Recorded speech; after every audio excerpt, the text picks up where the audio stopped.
fast. Like, seriously. Yeah, I don't go. Going really fast. Yeah. So you have your new agenda, right? Did you get that for this meeting? Yep. Okay. So we have a call to order for the regular meet, whoops. We have a call to order for the regular meeting of the Dam Authority. We'll forego the pledge as we have just done that. And the moment of silence. Yeah, that would tie in here for going. And we'll get down to the roll call. Chairman Steve Christensen, Present. Vice Chair Garth Greenan, Here. Member County Commissioner Cameron Ross, Here. Member Richard Thompson, Here. Member Drew Warner. Here. All present. Thank you, Michelle. Okay, we're at the approval of agenda, late additions or deletions. Take a look at the agenda. And does anybody see any additions or deletions necessary?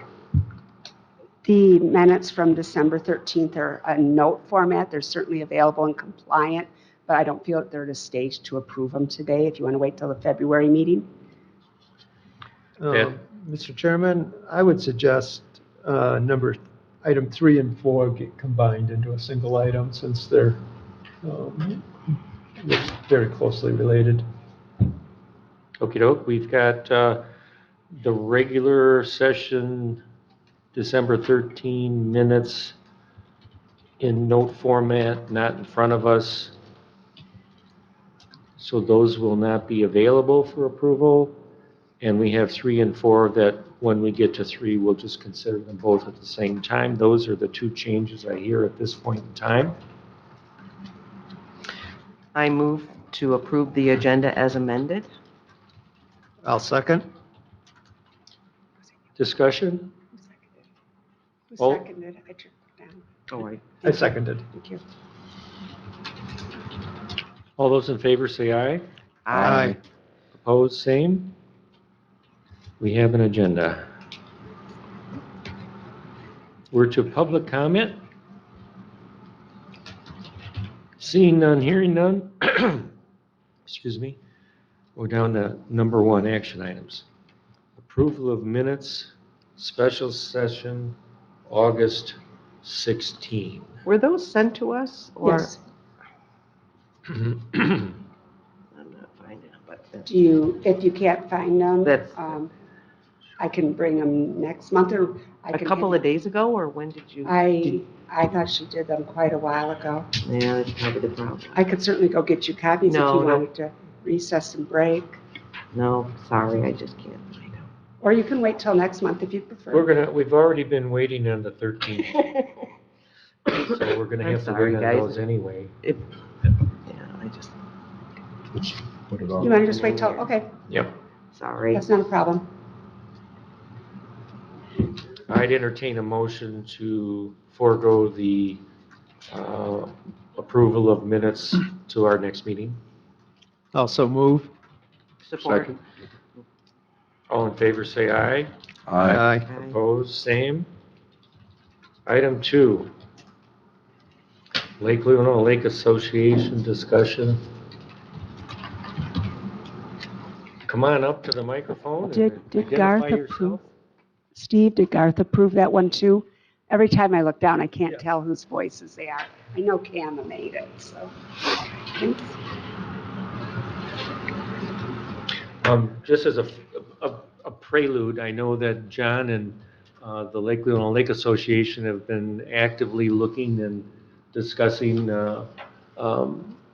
lake levels and dam operations, and we've gone through at least 2.5 years of hearing from riparians about lake level.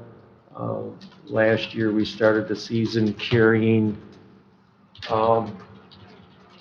about 9.1 plus a fuzz. We were up fairly high on our 2-inch court-ordered ability.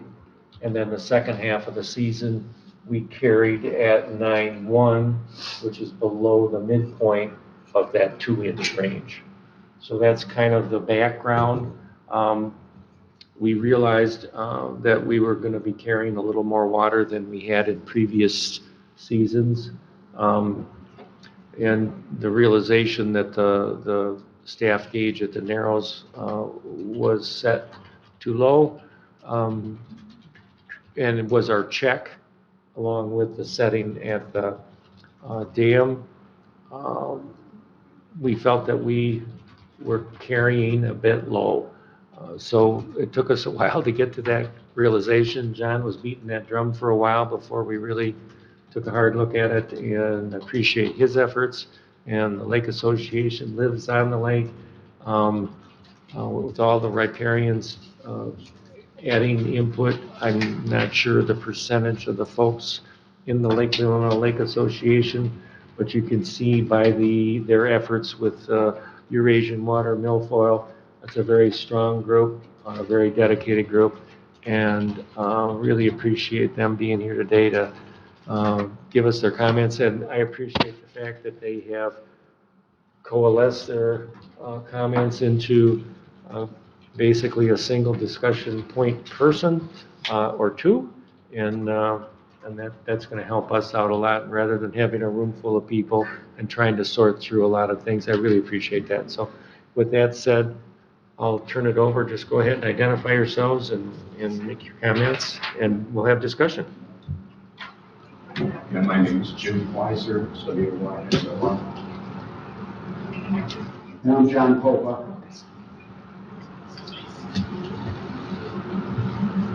John, yes. I need his name too. You didn't hear it, but Yeah, Jim Weiser, it's W-Y-S-O-R. W-Y-S-O-R. You're right, I didn't hear it. If I look away from you, I'm not hearing anything. I apologize.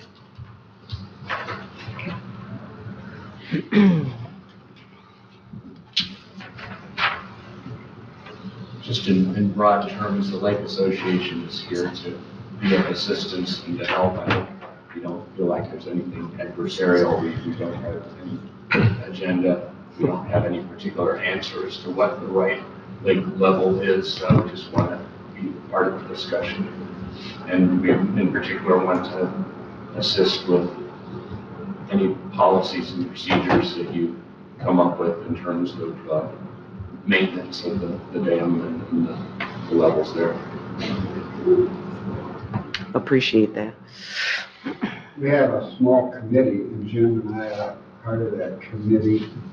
And we've reviewed a lot of stuff. The person, Diane, that's in charge of that, she had a funeral again today. She couldn't come. And there was kind of a summary that she wrote up, and it's our Lake Association position about health and all this. And we can't give it to you yet, but maybe next month. But we've had some concerns that we discussed. One was that we don't think the level is being maintained as it should.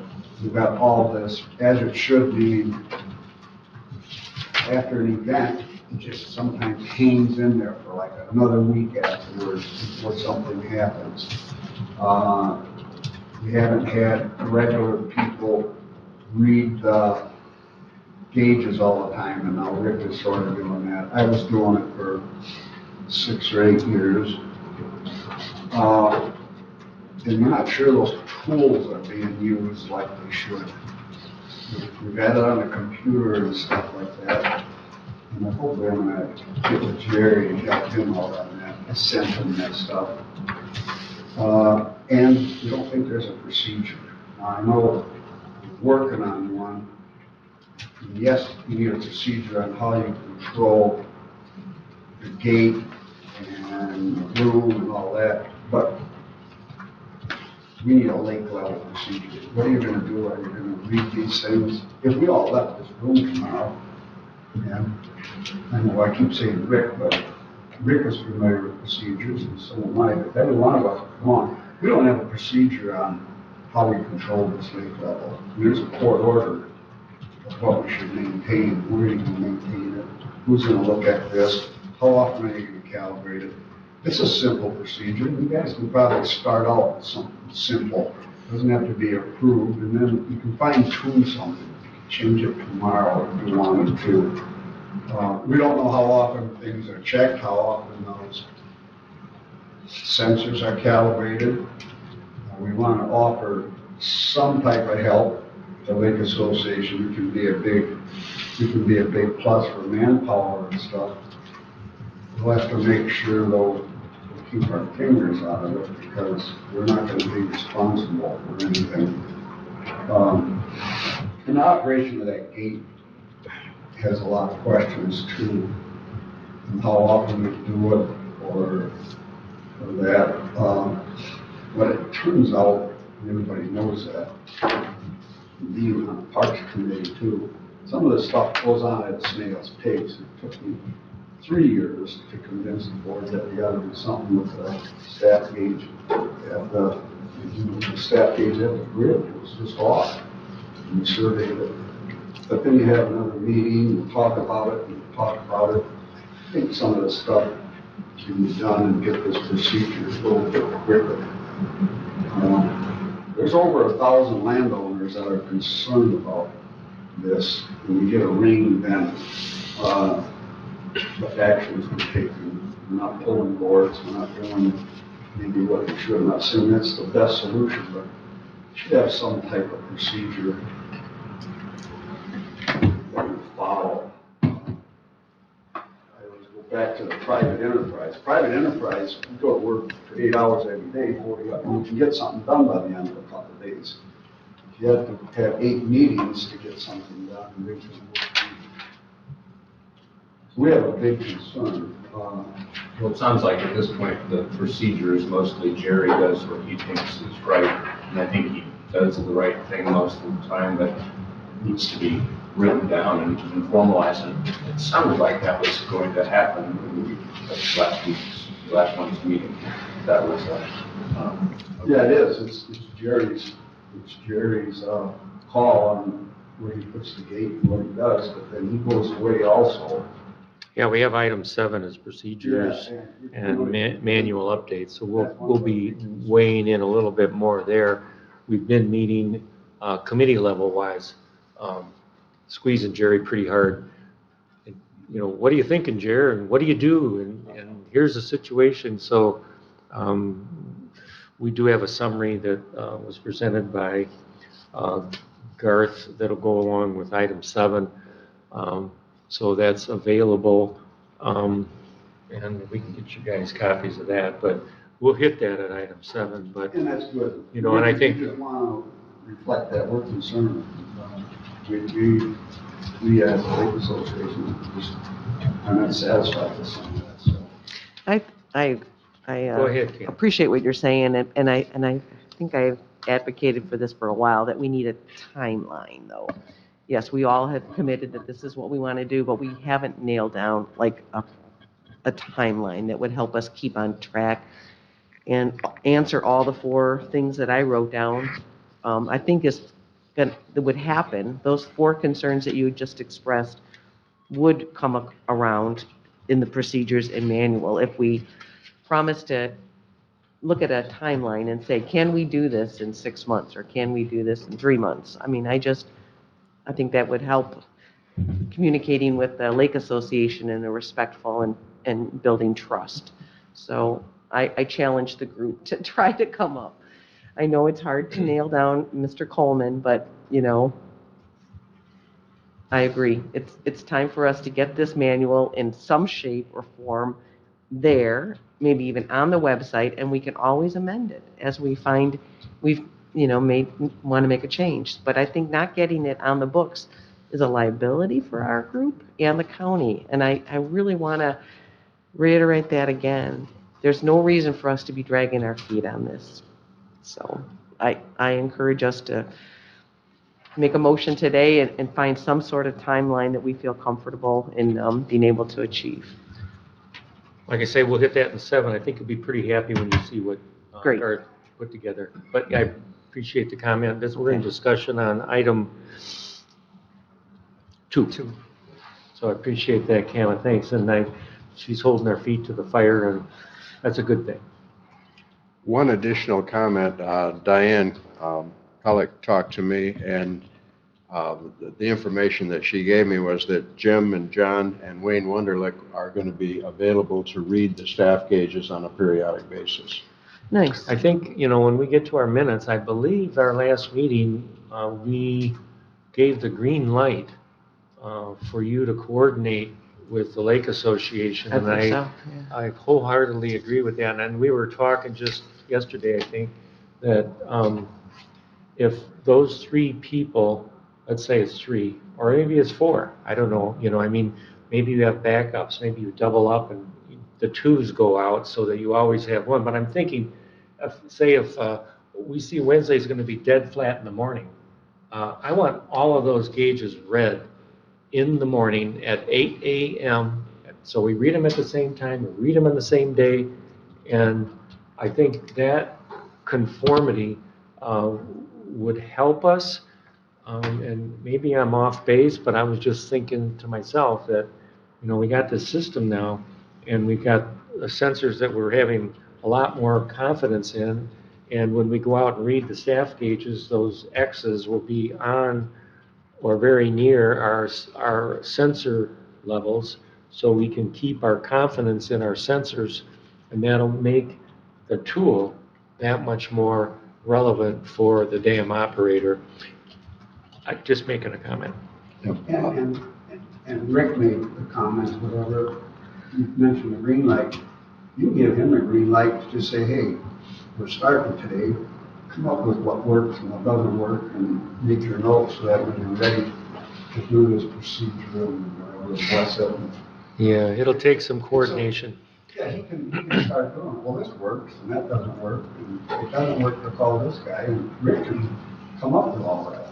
I think we can kind of do what the Glen Lake Level Committee does, and they've got people assigned, and then their coordination effort is real strong, so that when they know that this is going to be a day to read, they get out there and read. Of course, they only have two, and I think the same person goes from one to the other. So it's a little different situation than what we have. Ours will take a little more coordination because we have three sensors spread so wide, and we have several people reading. And, just kind of having everybody go to the staff gauge and do a practice reading. This is what you look at, and, you've got a meniscus, and you've got, how do you actually read this thing, and do you stand and look at it for 5 minutes, or do you just go and take it and go? And I don't, that's a procedure that Rick's probably got really figured out, and John at this point in time, so, a little coordination will go a long way with that effort. One additional comment, Dave Fisher, who's the electronics guru that helps us verify what the gauges are doing, he was very clear that his experience is that the gauges, the sensors, may drift over time.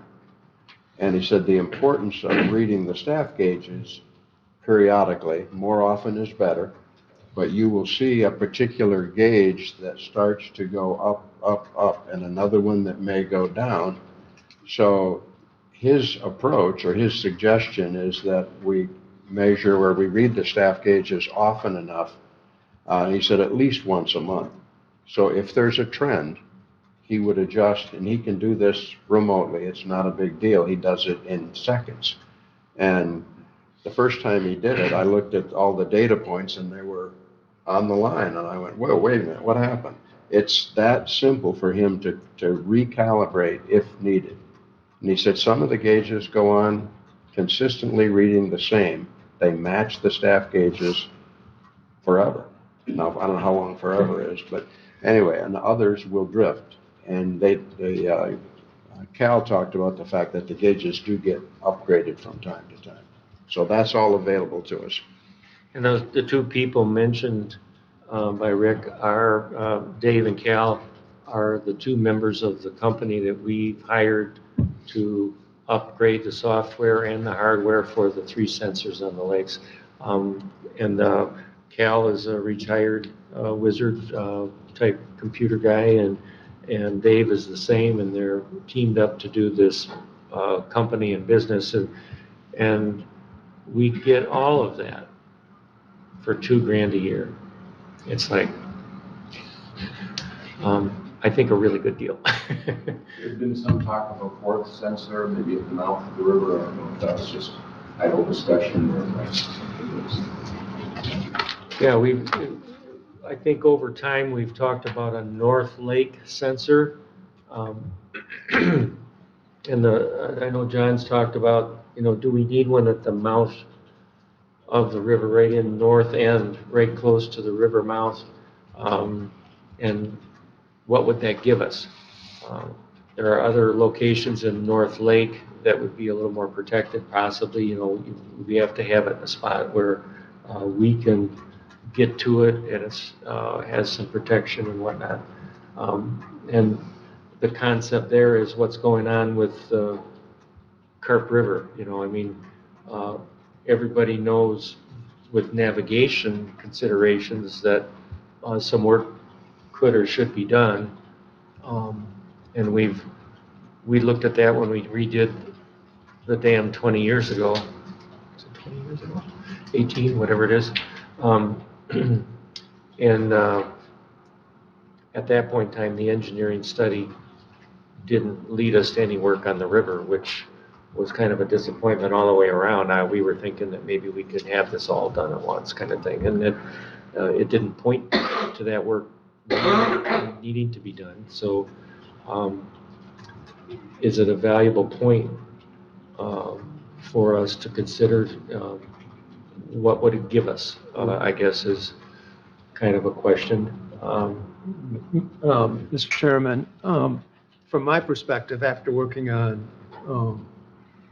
the procedures for the dam operation and the elevations, I think it'd be advantageous to at some point get a fourth sensor somewhere in the North Lake, hopefully close to the mouth of the river. That won't give us any new information immediately, but over time it'll tell us if there's changes to the characteristics of the river that impacts the elevation, water elevation at the dam given different settings on the dam gates, which could alter what we want to have in terms of dam operation during different storm events. So I think it's desirable. I understand it's an additional cost and it's not going to be a benefit immediately, but I think over time it'll allow us to more accurately determine how we should operate that dam to maintain the legal limits. I think maybe the Lake Association could marshal their troops and see if we could find, what would be ideal in my mind is a road end. We would have to craft an agreement with possibly the road commission, to place a staff gauge. We do have one staff gauge that's on private property, which creates a situation where we have to rely on a property owner for permission to access it, which brings up a lot of questions. So I think if we were to consider another location for the south end, there are 2 boat launches, which we've already, John delivered an agreement that was written for a sensor, or maybe Cal provided it on one of the lakes he's doing where the staff gauge is at a DNR launch site, and there was an agreement with the DNR. So, south end, there's two of those. Should we be looking at that? I don't know. But this other location sort of near the mouth of the river and north end, there's a location that's a street end. That would be amazing. And I don't know how, Garth, you might be able to, how close do we need to be to that, to where the river starts there? I don't think we need to be immediately at the end. I think anywhere within, and this is just off the top of my head, a quarter mile, even half a mile would probably be fine, just so we don't get big differences in readings due to wave action or wind.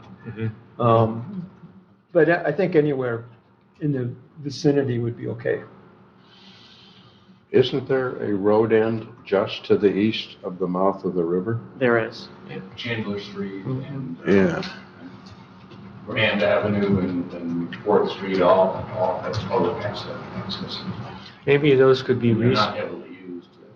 I see kayaks go in and out.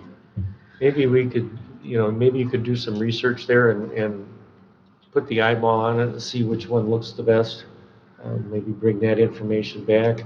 You live right there, don't you, Jim? Yeah. Yeah. I live between Grand and Chandler. Yeah, so, yeah. The one in Grand, the township puts in a public dock, so Yeah. there's a little bit more use. The one in Chandler is, there's a tree there and it's pretty Mm-hmm. That might be a good. I think so too. Well, you're kind of into number 6 on your agenda, but sensors and this stuff, for everybody's history, I did survey up there at far end, the north end, Seltzer Park. So we surveyed that, I drove a stake in the water there, and then I put a gate, I put one of those things. And I read those things I read them during the winter, and I also read it way into the spring, just to see how much the North Lake differed from the Waterton Narrows. And I've got it might even be in that folder that I gave you. And sometimes it was an inch higher, and sometimes it was the same. It varied. And it turns out that it wasn't high, thinking, well, that lake has to be high over there. It doesn't, it's flat. And the problem with putting these sensors out there is the ice. You have to pick an area that the ice isn't going to ruin your stick, or the sensor that's out there. The sensor that's out there, as long as it's in 3 feet of water, you're okay. So these road ends in Leland, that might be a nice place, and yes, you can get a road permit and put a gauge there or the phone signal and everything. But the ice and stuff, a piece of metal, I went and looked at that one at Seltzer here, I think, last spring. It's already bent over the ice on the North Lake, and it's gonna be the same anyplace. So it's gotta be something that's ice-free. That The would take, sensor can be way out there, but if you want to calibrate it to a stick in water, then that's something else. There are ways of doing it. You can put a stake that's outside, and then every time you want to calibrate that sensor, get one of the little red things and do that, and then put a stick in the water and then read it. And then you don't need a permit. So it's kind of tough. I'm Yeah, not would- sure what you yeah. would gain by it. Now, there's one way of finding out what you would gain by it, and that's to do a temporary stick in the summer, do that seltzer, and see if it differs there than it does at the Narrows. And if it doesn't, we're wasting our time and money. How deep does the water have to be for electronic sensor? It can just be a few inches. It's best to be down a couple feet because of ice, but that thing will read within 100th of an inch. What about putting a sensor in the river, but near the entrance? So there's flow of water, no ice, limited ice. Would that make any sense? Good. But there's private property. There is, but there's people that would give us permission. The road that you're talking about is pretty close to that. And there is a township park halfway, right, Jim? There is, Yeah, but that's too close. And Leland is a plat. You've got all kinds of road ends that you don't use in there. Yeah. If you need to put it in there. But you gotta see if you're gonna gain anything by it. We can get a survey and put a stake. There is one on the very north end that the highway department uses, and they've used that with, what's her name? The survey. Vicki? Vicky, yeah. And we went from that, swung it down to the lake, that day we did this, and that was the level, and then just move on. And if there's a stake someplace, Vicki has one set there at Celsa Park, and you could go up there with a little bit of work and go from that stake, it's under the sign, you can go to the water and measure it anytime you want with a swinging stake. So there are ways of doing it if you want to calibrate something. If you want to have something permanent, this would be a plus. Yeah, Yeah. Mr. Chairman, the question's been asked, what benefit would there be to doing that? I think the benefit would be, is that it would allow us to answer the question in terms of gate operation or stop log removal, whether there's any benefit to be obtained by doing those procedures during high flows. Because if the friction loss in the Carp River is sufficient that removing stop logs doesn't give you any benefit in terms of flow, then it should be recognized in our procedures. And I think you could do that, Garth. I said we could get a stake surveyed right on Jim's property if we have to, drive on the ground. We could read the height of that stake, and from then on, everybody would know what it is. And if you want to check it a couple times, 3-4 times a year, that stake is going to be in dry ground. Well, down the road, and your property looks like it is, but do it. And then all you need is one of these things, and you go out there. Yeah. And here's what it is today. Yeah. This is what it is, and we just got 5 inches of rain. And you could easily do that, but you would need something to swing from here to someone standing in the water. And I think you could do it with one of those little red line elevation things. You set the thing up here, go out in the water, there it is. Yeah, a laser level would work fine for Yeah, that. you would. But you'd have to get Vicki or somebody to set a stake inland. Yeah.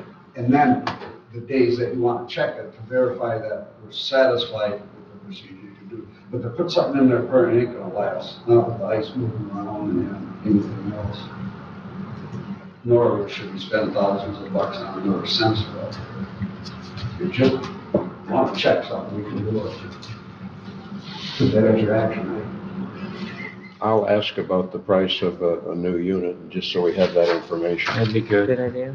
Yeah, if we did, I envision a bubbler, if we wanted to do a permanent situation, it'd be, Well, yeah, and that ice moves, it'll win. the bubbler won't stop the wind-driven ice.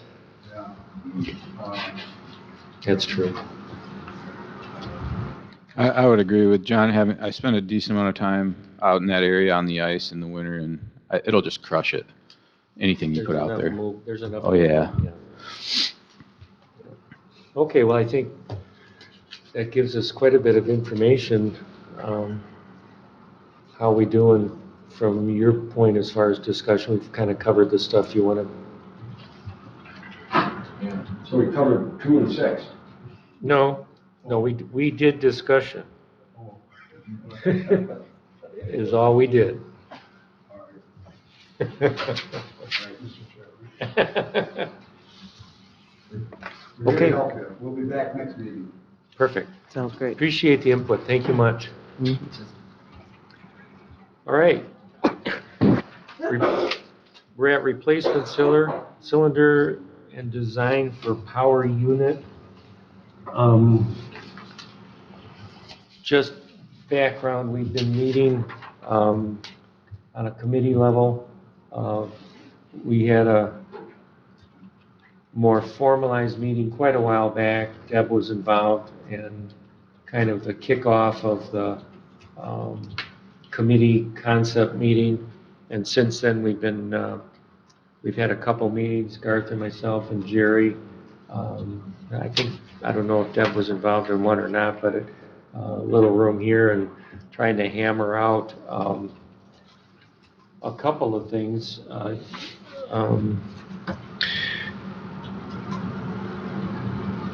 And the cylinder concept, as we got into it, we actually voted to go out to bids to get a cylinder.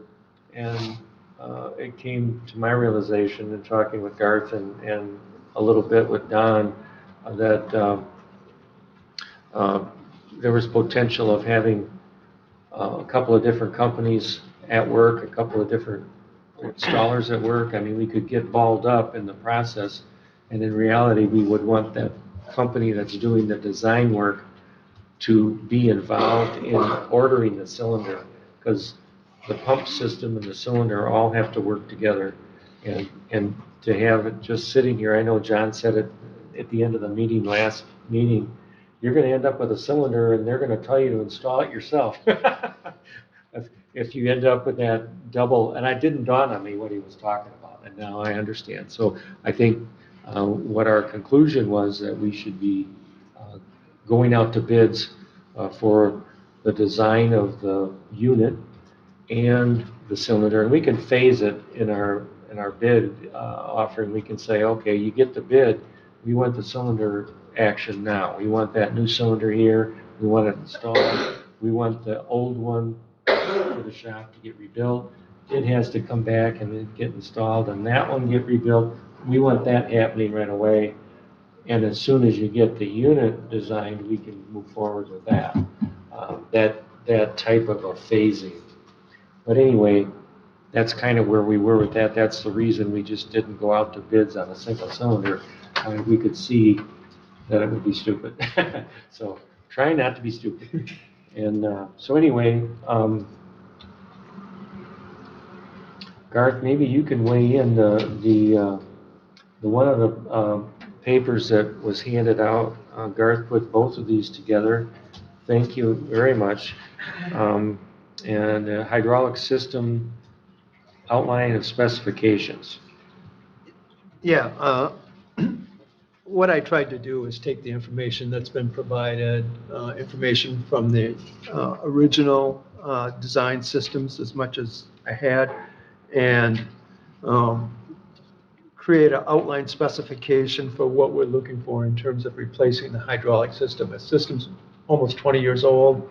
The pumps are obsolete. They're not being manufactured anymore, so we would have to go with a similar type pump. But if we're going to do that, we have to redo the piping as well, because there's some shortcomings in terms of modern, current use for these hydraulic systems that weren't addressed back 20 years ago. What I outlined here, and you can read it, I'm not going to go through everything, but essentially we'll go with a duplex system, 2 pumps, 2 motors. The change that we would have, instead of having each pump and motor operate one cylinder, a single pump and motor can operate both, or will operate both, and then they'll alternate back and forth.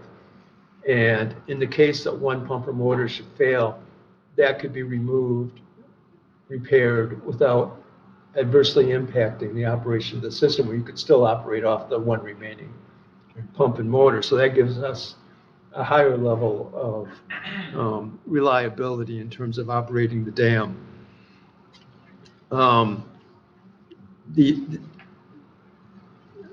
do have a typo in here. Included in that would be the work on the cylinders, 1 new cylinder, rebuilding the 2 others, so we'd have a spare cylinder if we needed it. Electrical system would be upgraded to provide for the alternation of the pumps, so you can either manually or automatically have the switching between the 2 different pumps. And each pump and motor would have to be slightly larger than what it is now, because you'd be operating both cylinders simultaneously, as opposed to each pump and motor operating 1 cylinder. So I've included that in this outline draft of the specifications, plus some of the spare parts to be provided, as well as operation manual, a schematic plan prior to the assembly of the system, so we can have that reviewed to make sure it accomplishes what we want it to do and works the way we want it to do. And then system testing, and then on-site startup, so we know the system's operating properly when we put the system in place. So that's what this hydraulic system outline specification consists of. And certainly, if you have comments or corrections, additions, I'd be glad to include him, and get him to Steve, so we could take a look at maybe going out for bids on this. Let me make sure I understand. The current system requires both pumps to operate each individual cylinder. There's no real redundancy. No, it appears that you could operate both cylinders with one pump, but I'm not sure that's ever been attempted, and I'm not sure we have the procedures to do that.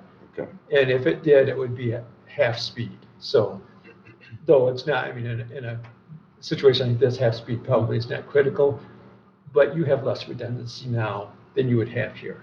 And the new system, either motor pump combination would operate either cylinder or both individually. Correct. Okay.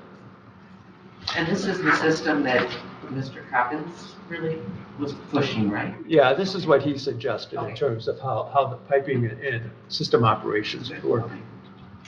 Yeah, he was saying that in his systems that he designed, it was for waste and for fuel handling and that type of thing. He had that ability built in so that this motor can be doing this pump through this set of valves and operate the system, and the other redundant systems could be fixed.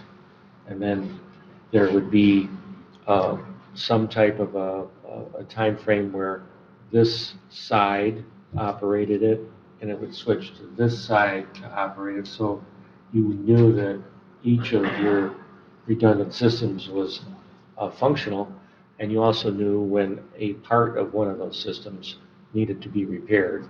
And having the hoses attached to the pump inside the tank allows you to pull up the motor and the pump together, and the hose comes with it. Then you can remove and replace a pump, replace a motor, and then dive it back down into the fluid. One thing, well, One other issue, right now, we don't have full secondary containment.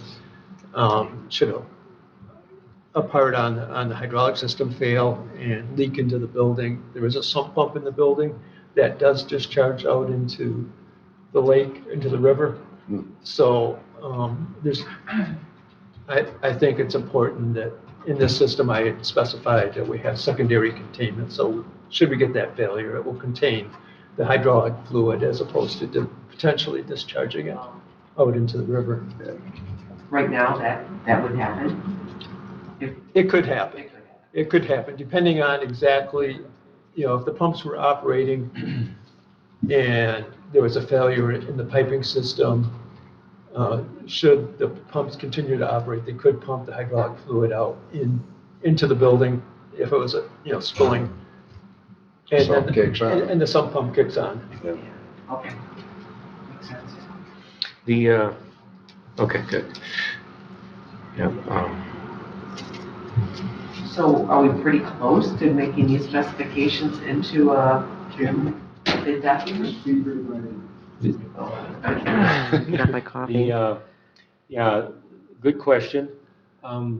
As we were putting these together, there was a thought and comment to have Don take a peek at them. He wasn't willing to put specifications together or write up a bid document because of liability, but I'm quite sure that he would be willing to take a peek at this.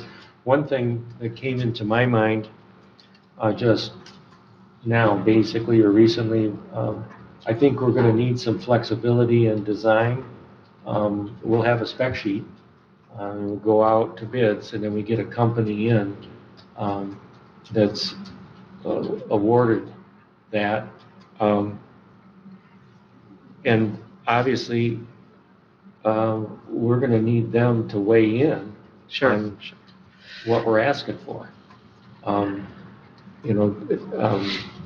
What are the pressures that are going to be utilized to do this alternate thing? We've been using these two cylinders at the same time. So if you think about the contact points on each end of the cylinder, and we've got those flanges that are attached to the actual tube that runs out. to the crest gate, so we've been doing 2 flanges at once, 2 points at once, 2 attachment points on the wall at once at a low pressure. And we've done that for 18 years. And it doesn't move much, and we have almost zero leakage. Now we're thinking, let's do 1 cylinder. And so we're going to double the forces on that point of the wall. We're going to double the forces on this flange, and we think we're going to be fine. I'm not so sure. I know the concept that we'd like to fix the darn thing when it's broken, basically on the fly, and we don't want it to fail wide open. Well, those are things we are definitely looking at. But I don't want to shoot ourselves in the foot and put strain on a system, that's been working so beautifully over time. If it's not broken, don't fix it, kind of thing. So I don't know, we need some flexibility, I think, in having that company that we award this to school us on what we're doing here. Yeah, and one of the things I included in that is for them to provide, whoever bids this, to provide a schematic plan prior to actual assembly. The intent here is to have both cylinders operating at the same time, whether we have one pump out of service or the other pump out of service. So the setup is to continue operating the way it is now, with the exception that right now, if one of the pumps goes out of service potentially, we could be pushing one cylinder, so we could have that situation you just described. But yeah, part of this is we'll get a schematic plan. We'll be able to look through that and determine that it accomplishes what we're trying to accomplish here in terms of reliability. Yeah, there's enough variables there that, without having an engineering firm write up the bid spec on it, there are some unknowns. So I think we're probably going to be in an interesting realm. And running it back past Don, once I think we have a pretty good set right here, and I think if we have our concerns listed, and then have a discussion with Don again, committee level wise, with the objective of having it tuned up to the point where we could actually go out to bids, would be, I think, a good recommendation from the dam authority, is to go back to committee and either have Don present or on the phone, and go right carefully through this so that he feels like it's something that makes sense to go out to bids with, and we cover our concerns. Yeah, I agree. I mean, he's certainly the expert on this. I tried to put together, based on my engineering background in pump station design, but it's not hydraulic pump stations, pumping systems, to capture what he talked to us about. But yeah, I agree, he should take a look at this if he's willing. So a lot closer than we were last meeting. Yeah, thanks, Garth. That's sure a lot of work. Do we know what the operating pressure is at this time? 600 pounds. 600 PSI. Okay.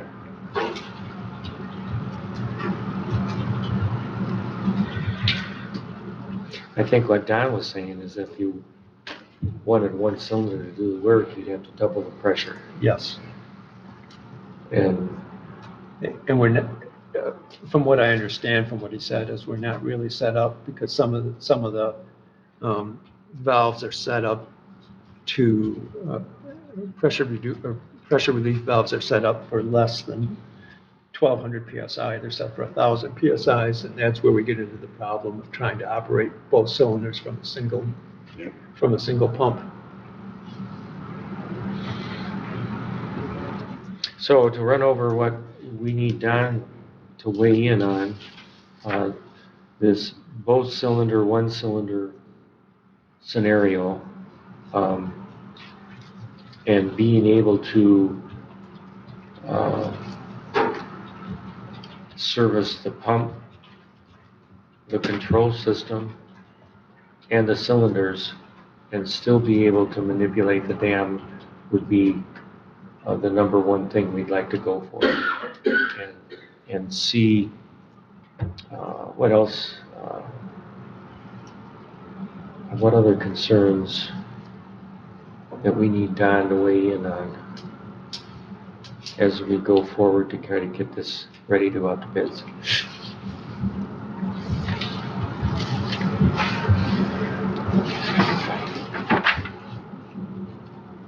It seems pretty good.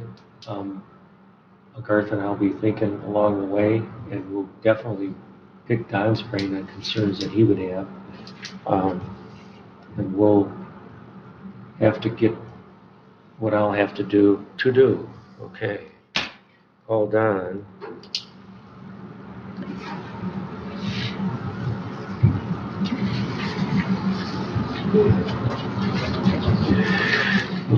Before we leave the building, maybe Garth and I'll get a couple dates that we could set up, and then get Don on the phone and see if he can make one of those dates via phone. Probably be the best thing. Yeah, I mean, we could email this to him, so we'd have it, if he does email. Otherwise, we could, I think I have his email. I'm quite sure I do.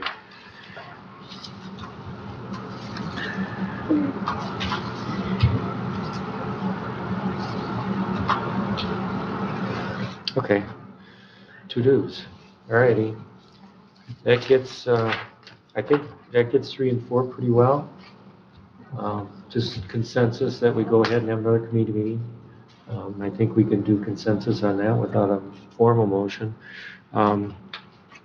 Any other comments on 3 and 4 before we move to 5?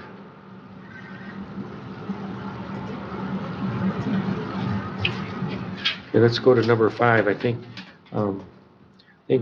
probably Deb weighed in on this. It changed a little bit over time. I think I had just walkway on there. But,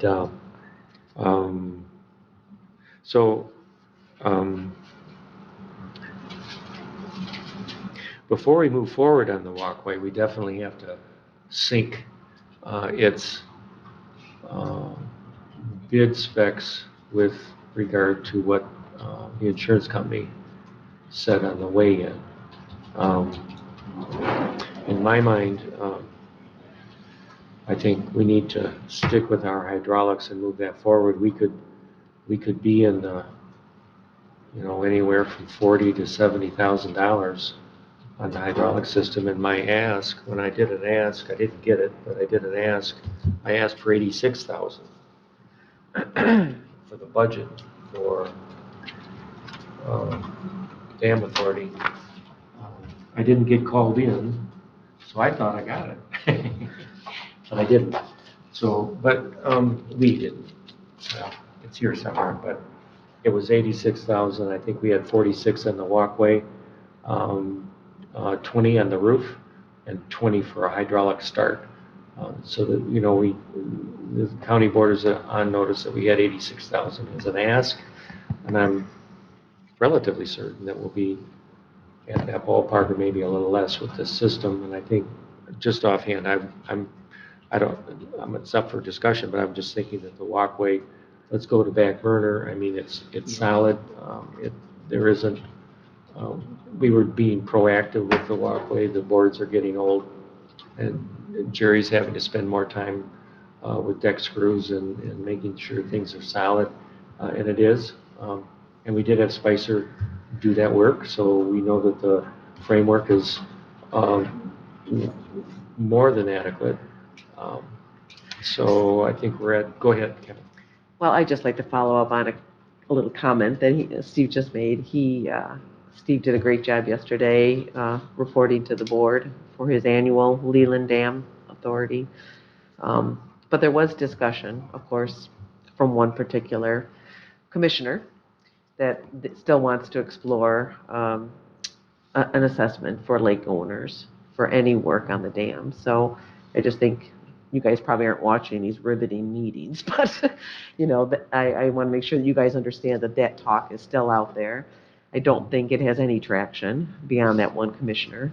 But again, I think it would behoove us to be prepared for that conversation coming up again and just be solid in our respect that this lake serves all residents. And I just want to thank Steve for doing a great job of presenting, but it's challenging, so I just want to make sure that we do get the funding that we need to create a safe system in the future. And that is a benefit to every resident in the county, not just those who have the privilege of living on the lake, so. Good point, Kama, thank you. I think the way it works, unless I'm mistaken, is we move forward and the county gives us the money, we do the project, and then they decide whether or not they want to tap into the special assessment district that is in place.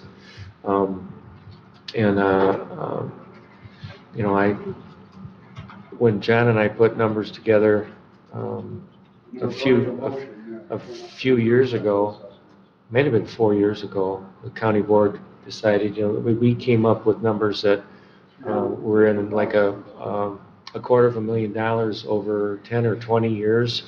I forget the 10 or 20 years, and the county board was saying, well, you divide by 10, let's say, and you had 25,000, and the county board of commissioners is going to have the county employees and township officials from 7 townships go through the taxing process to get $25,000. And the county board of commissioners at that point in time had said, this doesn't make any sense whatsoever.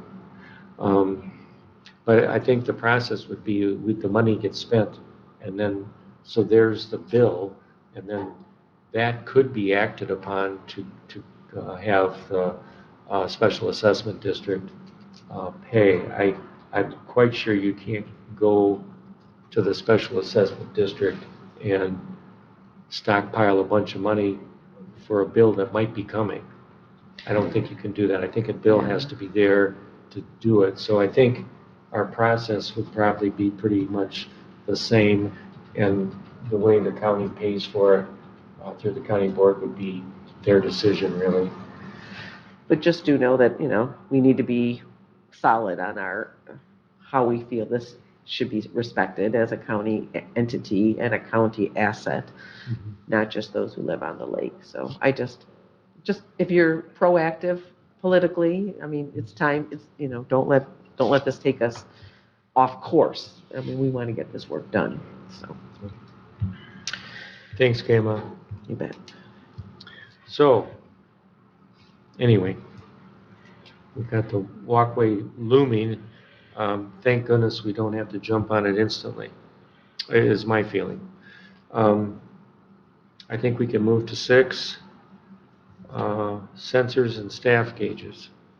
Rick, maybe you can kind of weigh in on where you are, and we did already have a pretty good discussion with item 2 with the Lake Association, and I think we're comfortable at this point, agreeing that there are 3 volunteers. I'll be the 4th to read gauges. We will try to set dates at least once a month when we're all available. Nice. And if we hit a date and the weather's ugly, we'll do a different date. We can't do it on a rain event or a windstorm. If there's ice over the whole lake, that may be a different situation. I don't think we want to assign one of the volunteers to one gauge necessarily. Let's keep it flexible. Diane's going to work with us, and so I think we're comfortable with that. Great. I did notice one of the gauge on the south end has, I wouldn't say it's moved vertically, but I've got to check the screws to make sure that it's still in the right spot. That's something that I didn't think about. I'm sure there are no footprints there, so I don't think anybody went out there other than myself. So I think we're comfortable. The Lake Association is moving forward with the volunteers. One question And I think we discussed this at the last meeting.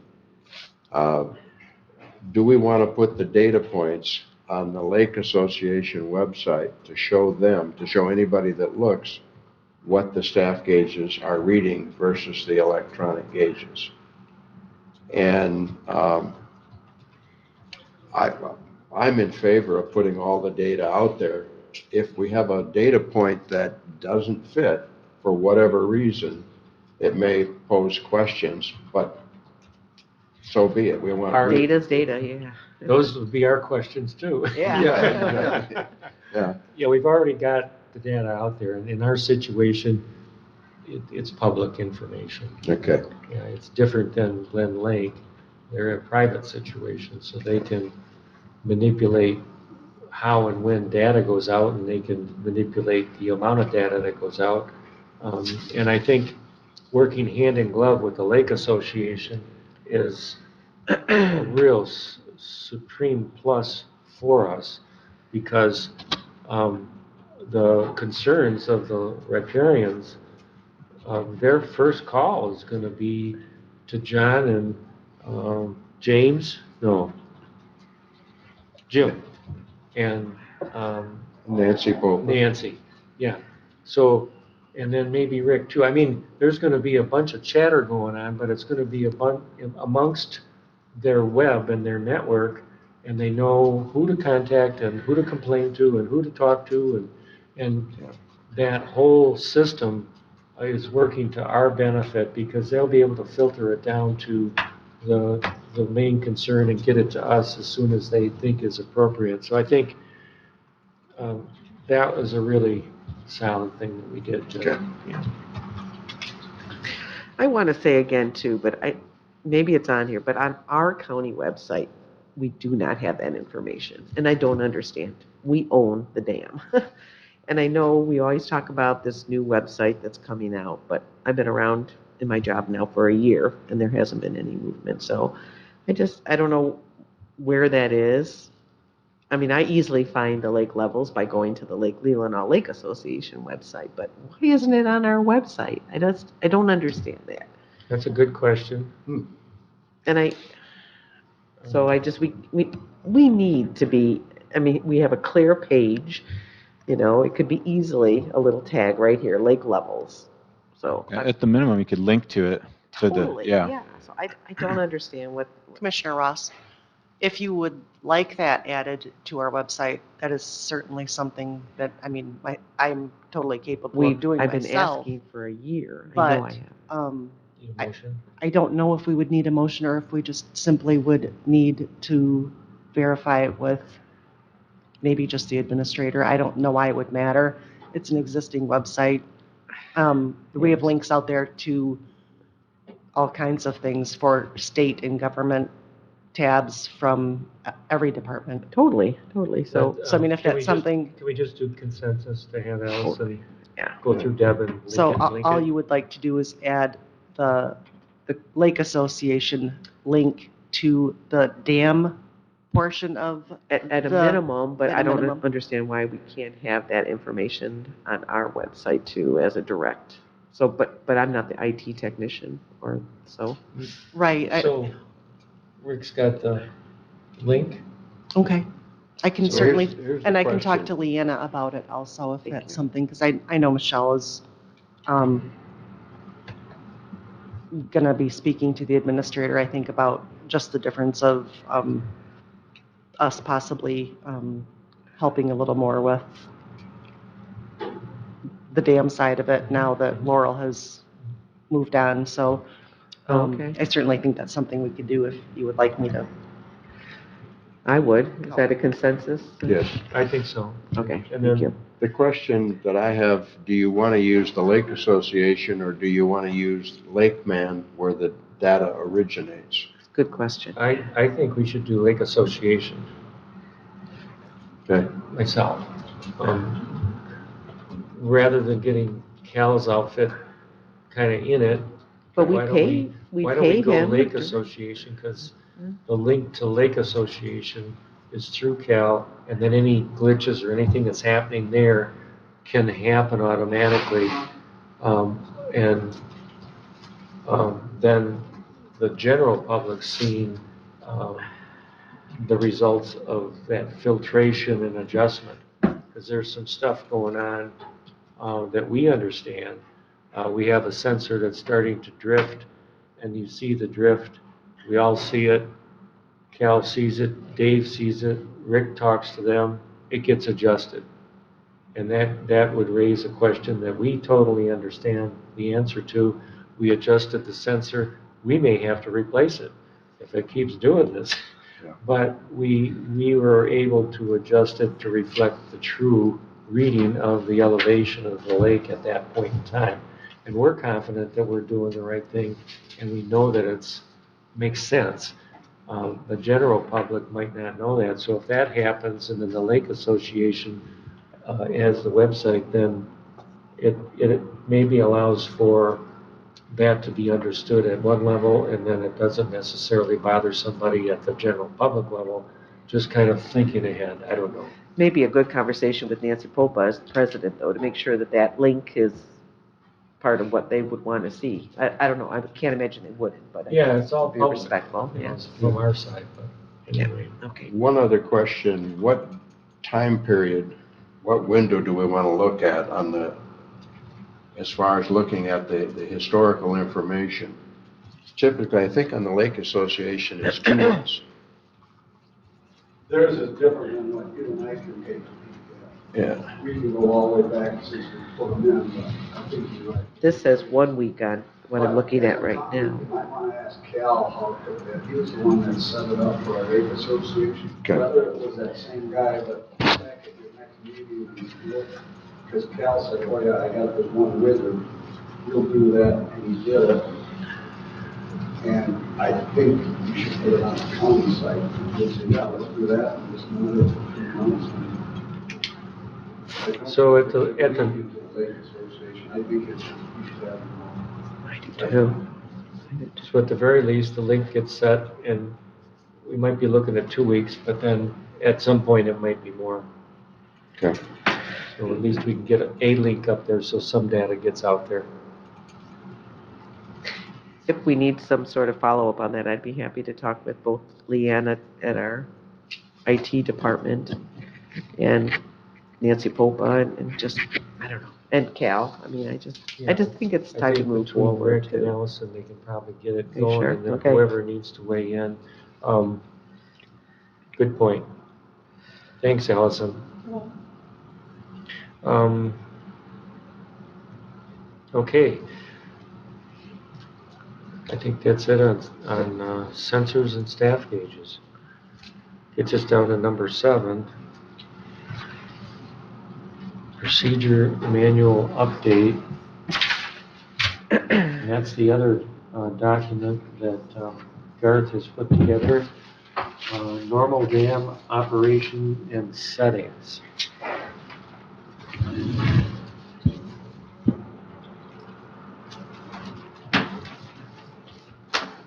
Garth, you want to kind of weigh in on what we're looking at?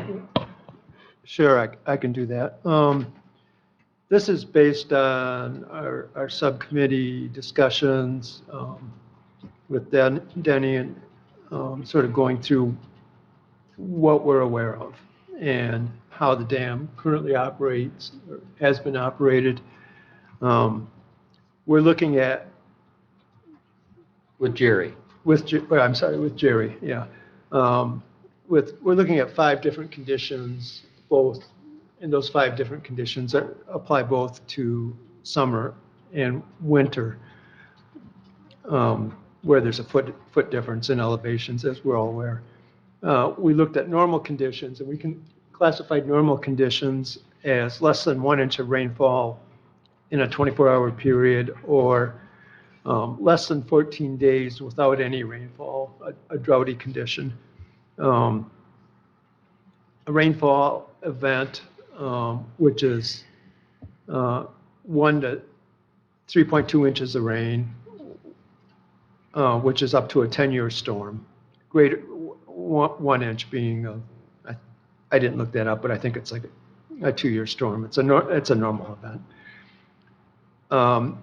a large rainfall event, which is a 10 to 100-year event, which is 3.2 inches to 4.5 inches per 24 hours.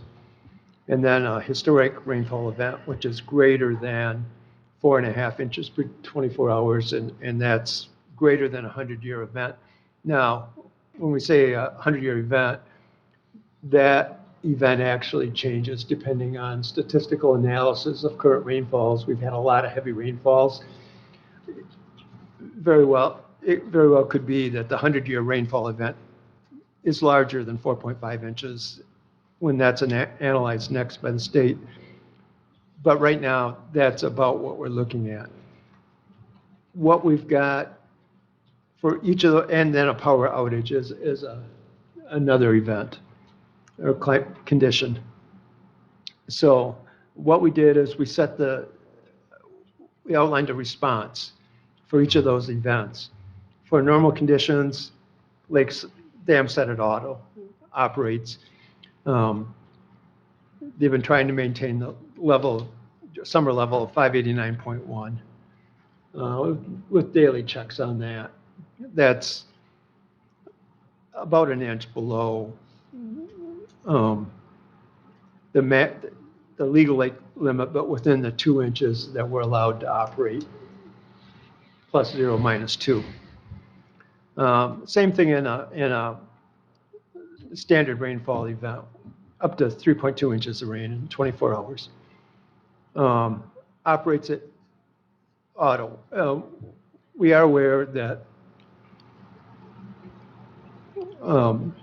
the elevation at the dam will drop below the 589.1 in order to pass the flow that's needed to maintain that.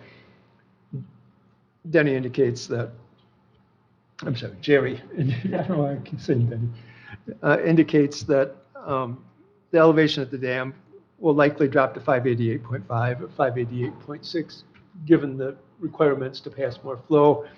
But once that the level in the lake starts to drop, the automatic operation will come back to 589.1. For a major rainfall event, which is a 10 to 100-year storm, again, he'll likely go to manual operations on that. Elevation again will drop. There will be more water going over the dam because the lake level will increase. He'll check conditions every 12 hours and adjust the dam once the narrows levels start to drop so he doesn't overshoot on the low level. And then historic, essentially the same operations, manual operations. I didn't have that in there, I'll add that. He indicated that he didn't think stop log removal was necessary because he's not seeing a real increase in flows removing the stop logs. Because Really? that's what he indicated. Once it's almost wide open. Yeah, There's not much difference. Okay. right. But he did that last major rainfall, didn't he, or no? No. Oh, he didn't. He just did it flat out. Yeah, nearly flat out, and he's been gun shy over the last year and a half with regard to a lot of folks talking about court-ordered lake level, and it has to be there. So he's a little more reluctant to be letting large amounts of water out over a longer period of time because of the talk about it has to be court order there at the dam. So I'm just saying this because I know Jerry and I'm kind of watching the operation, and I'm thinking that he's a little more inclined to, bring it back up and get to where I'm, the court order at the dam and the narrows, and maybe not looking at south end quite as much.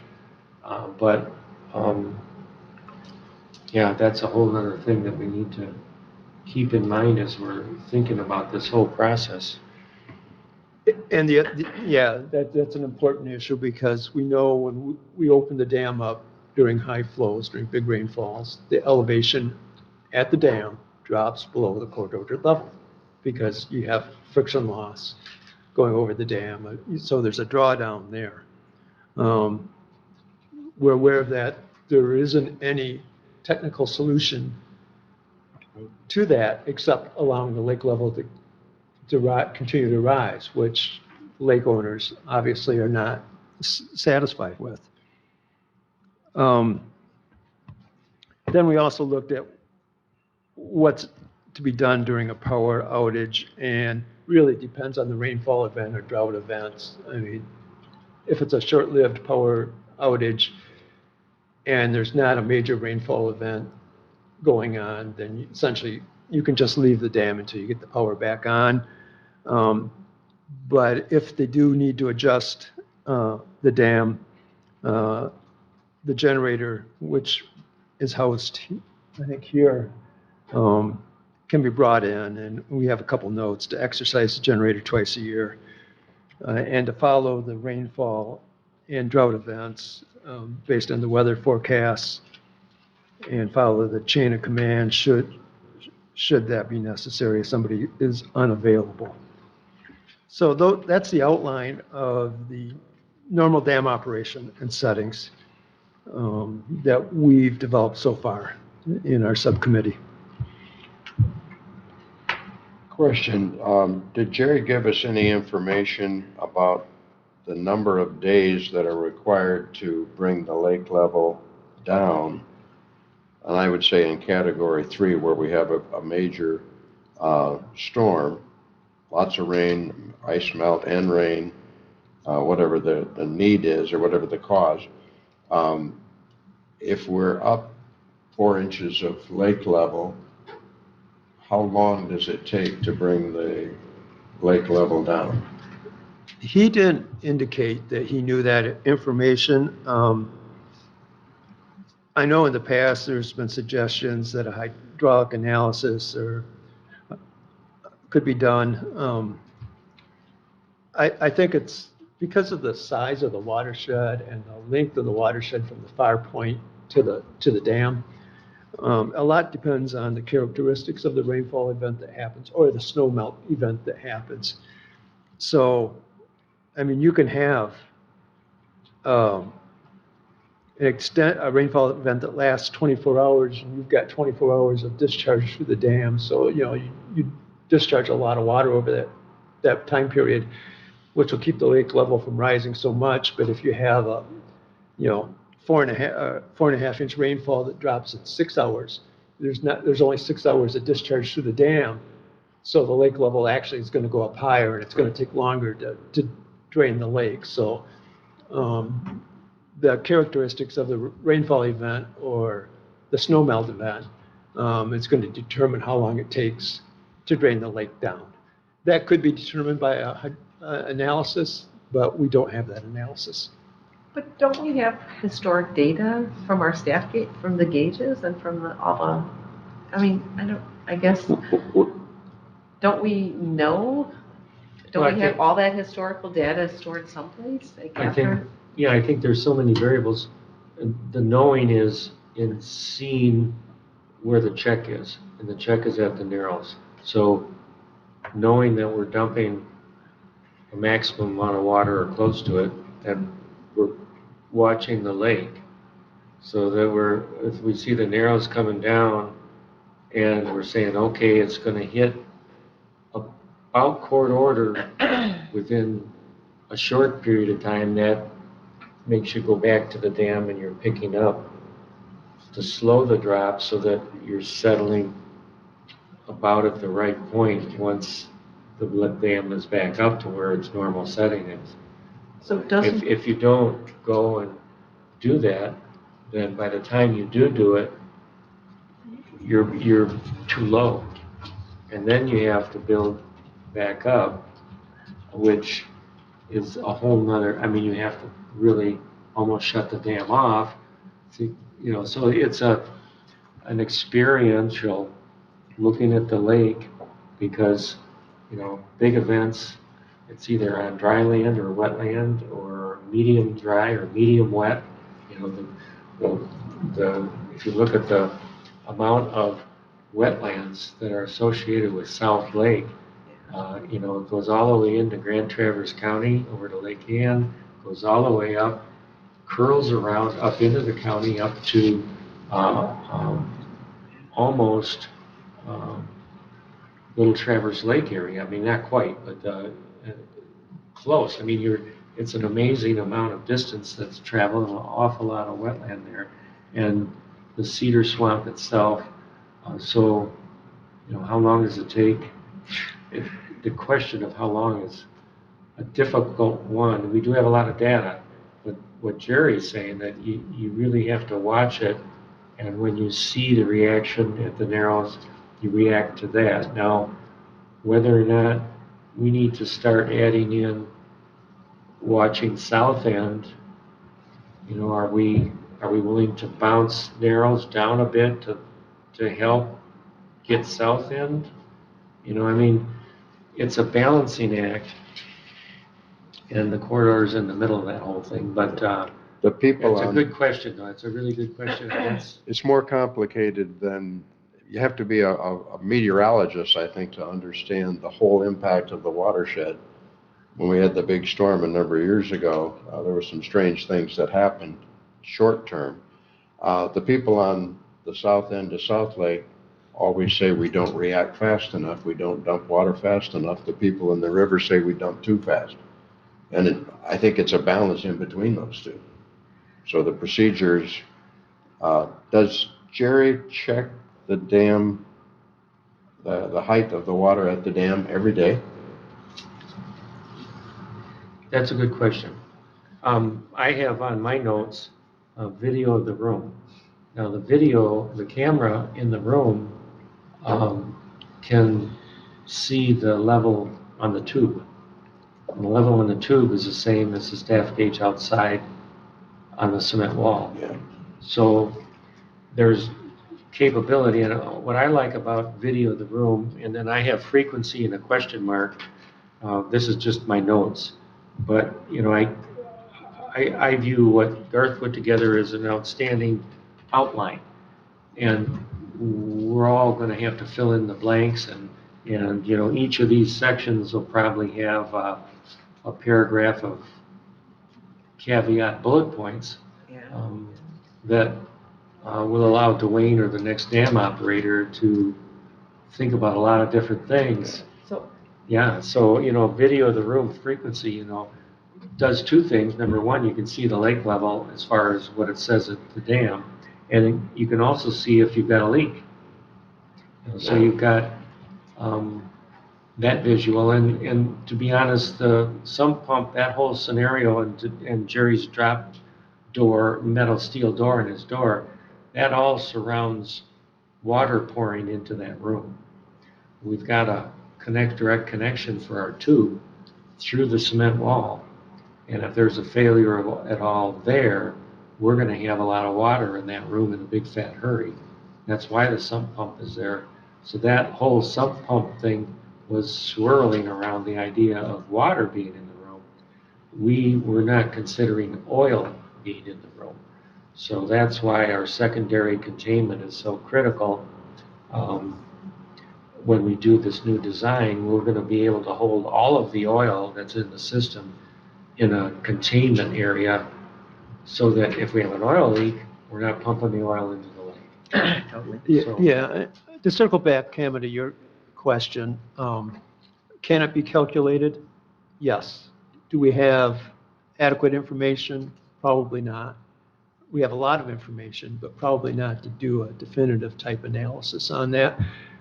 That would be a substantial study. I mean, there would be a good investment, or substantial investment in money to get that analysis done, to model that system. And that's how you would do it. You would create a computer model of the entire watershed and the dam, with the dam operation procedures in it to determine how long it would take to drain it. And that's gonna be a dynamic type analysis. It's gonna change depending on, what the Carp River, how much sediment there is in it, whether that gets washed out during a high flood event.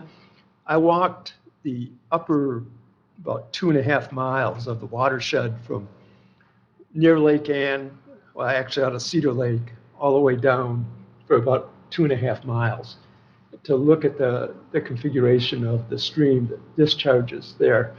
And it's very obstructed. There's a lot of logs. There's a lot of vegetation. It's a very curvy river, so there's a long flow pattern. In order to accurately model how long it's going to take to drop the water level, given a certain rainfall event, that would have to all be modeled. So there would be a substantial investment in order to do that. I do understand a little bit about that, but I guess what I want to see in this procedures and manual is that Jerry saying at 9:05 PM on this date, because this much rain was coming down, I did this exactly. And I don't see how if he's logging that in someplace, how we can't say, okay, when Jerry did that, at this rainfall in between 3.2 and 4.5 inches, that's how it reacted. It seems to me he is recording his is he not recording when he makes adjustments? Yeah, everyone. Everyone has to do that. So I just can't have, my simple mind thinks there must be a way to analyze the reaction and. There is, but it's going to be dependent on each rainfall event. If you get 5 inches of rain and it falls primarily on the lake, it's going to be a different situation than if you get 5 inches of rain and it falls on Lake Ann. I get that, but I still think, So a little more data and a little more analyzing of the data would help the next person or us manage this as well as and tell the public at least we're looking at the data as much as we can. Yeah, I don't disagree. We would have to retain a qualified engineering firm to do the analysis, though, because it certainly exceeds the amount of time I'm going to Totally, but I just. volunteer to do this type of analysis. That's a substantial investment. My only thought is no matter what, someone's always going to have to watch it and react. So that's just kind of the protocol. There's a feel to looking at what you see, taking action. There's some, to be able to say in every situation, here's exactly what you do, that granular, I think is, correct me if I'm wrong, I just think it's unrealistic. I agree that, the experience of dam operation is really important. Right. Yeah, we can set general parameters. If you get a big rainfall, you drop the dam to this level.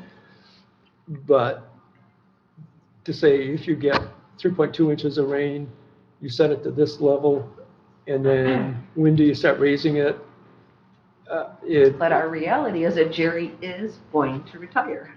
So our reality is, how do we make this transition in the future easier? And I just think we really have to stretch ourselves, and we may have to spend some money. I don't know. I'm just saying.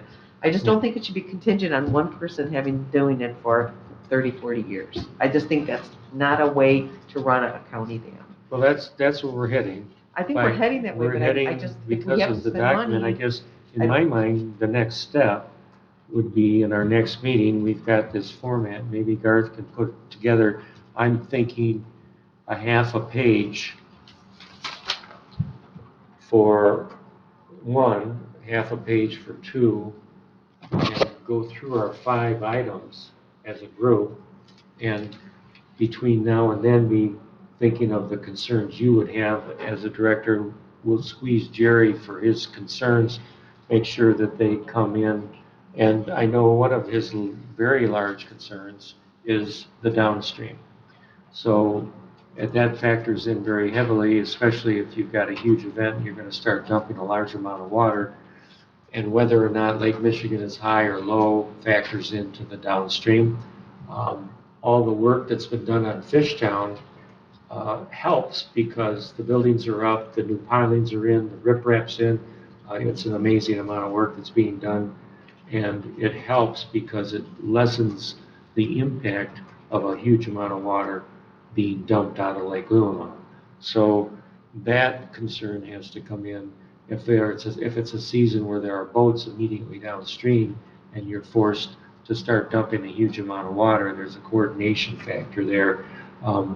The people that have the boats there deserve a short amount of time to consider moving them, because once the water comes at that rate, it's difficult for them to maneuver and get out Sure. of the river there. So that's what I'm thinking for the next go. Our next meeting, we'll have a new format.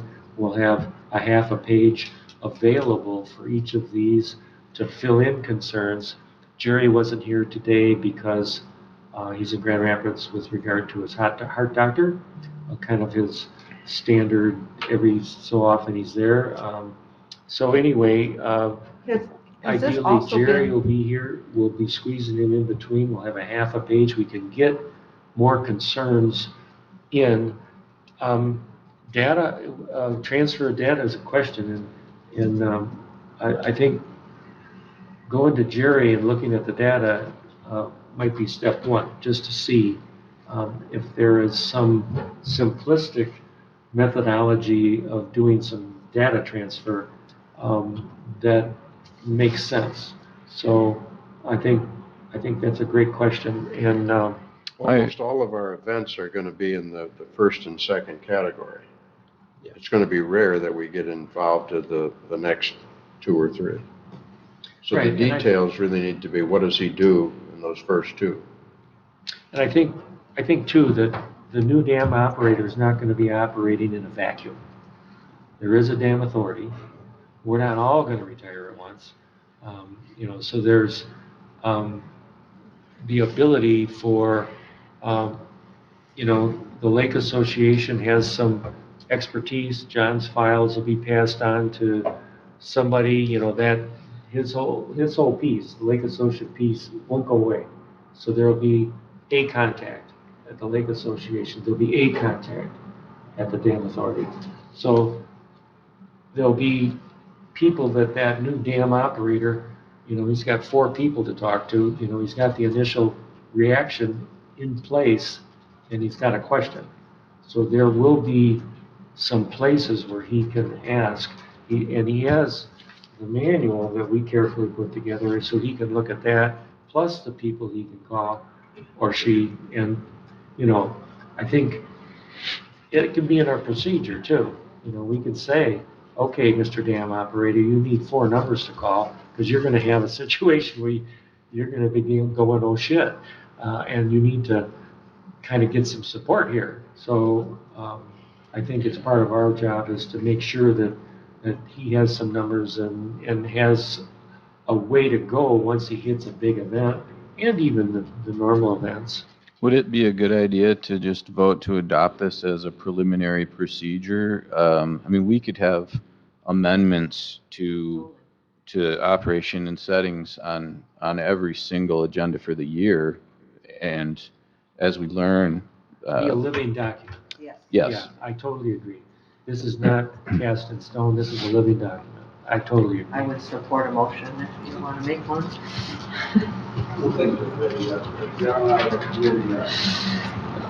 Yeah, I don't know if we need a motion at this point. I think our direction is good. Again, our Cameron, time- if you we're want to not- make a motion. We're not, I like our tentative thought of a motion, because again, it just is pushing us on a timeline. We always, it's so easy to talk about it, but if we put this into a motion and then it's a living document, I think that's one step forward to being more concrete. So entertaining a motion to identify, And you could use it, we need a name for this thing, don't we? Yeah. well, What are we going to call normal, it? A procedural manual or procedural document? you have procedural manual, Let's call it a and you could say procedural. draft, too, right? Damn. You could say draft, or you could say first. Yeah, iteration. this already says draft on it, in the upper right-hand corner. Oh, yeah, there I see it, thanks. Hey, Garth, did this get, not tested, but for clarity by Jerry sharing it with his successors, Dwayne or Scott in his department? I'm just thinking too, as we're developing this, if it makes sense to Jerry, but does it also make sense to the guys who are gonna be using it next, that we imagine are gonna use it next? So I wonder if we could just make sure that Jerry shares this with his staff, so, you know what I mean, or is it, I'll put a note, incorporate Dwayne yeah. in process. So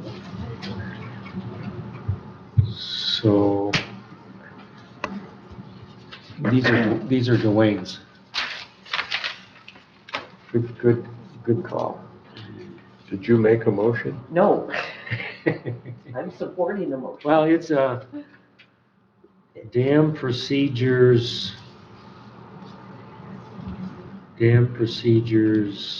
I think it gives some, document. yeah, I mean, and appreciation for Garth and, you know, Draft. working this up and, you know, promise to move it forward, right?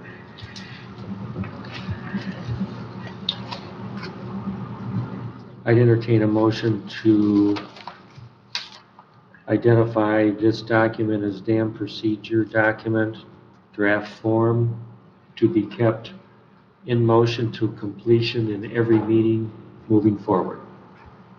I think it'd be nice to share it with Deb Allen, you know, too. I mean, she was asking us She's to do gonna this. see all this, I'm sure. Okay. She's, this, if it weren't for department heads, she'd have been here. So, or leadership meeting. Do you want, I'll make the motion unless you, Support. okay.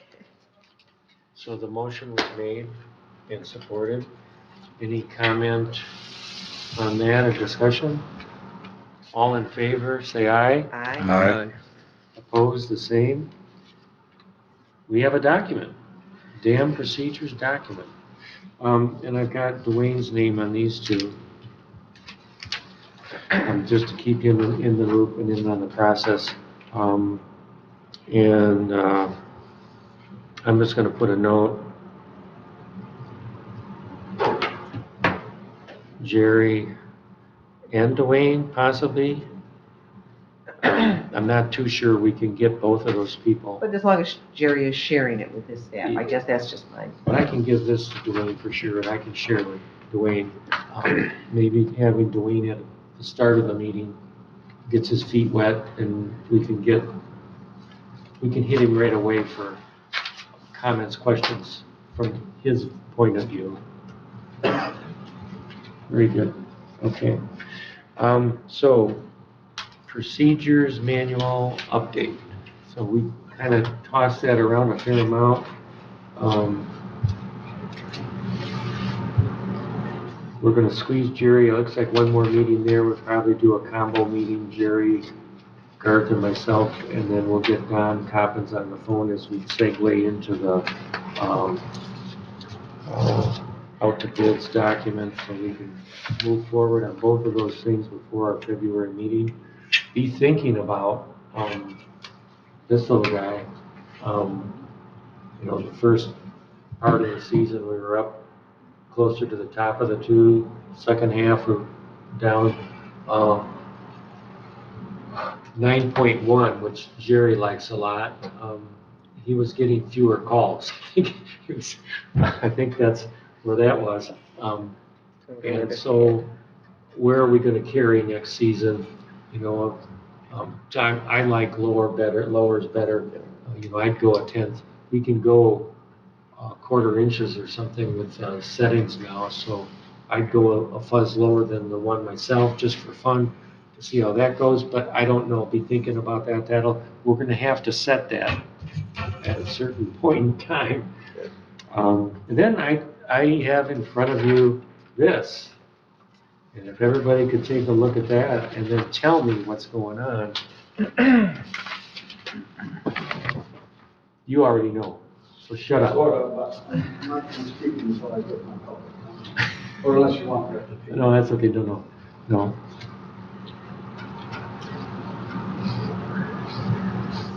So this is from December, and I'm looking at the one today. Yeah, What- 12/18. Okay, so you're, 12/18. What was going on 12/18? probably, This shows you how the lake was reacting to what was going on 12/18. I'll give you a hint, there was no rain. What happened? Strong north wind, Yeah. 40 Oh. to 50 miles an hour. Oh, okay, I do remember that now, yeah. And look at that. I mean, and when you are looking at, the gauge readers and Jerry at the dam, and if you're looking at the video of the room, you're looking at the tube. It's like the lake is breathing, Yeah. because there's wind. It's I like that analogy, yeah. the that's- lake I is mean, that's- breathing, yeah. and it's so. It as we try to manipulate the dam to stay in a 2-inch window is a challenge at best. And I think having good sensors and confidence in them, and some real serious thought about how we are manipulating the dam. So did Jerry manipulate it with this? There was no manipulation. Okay, This is pure wind. pure wind, okay. That's Yeah.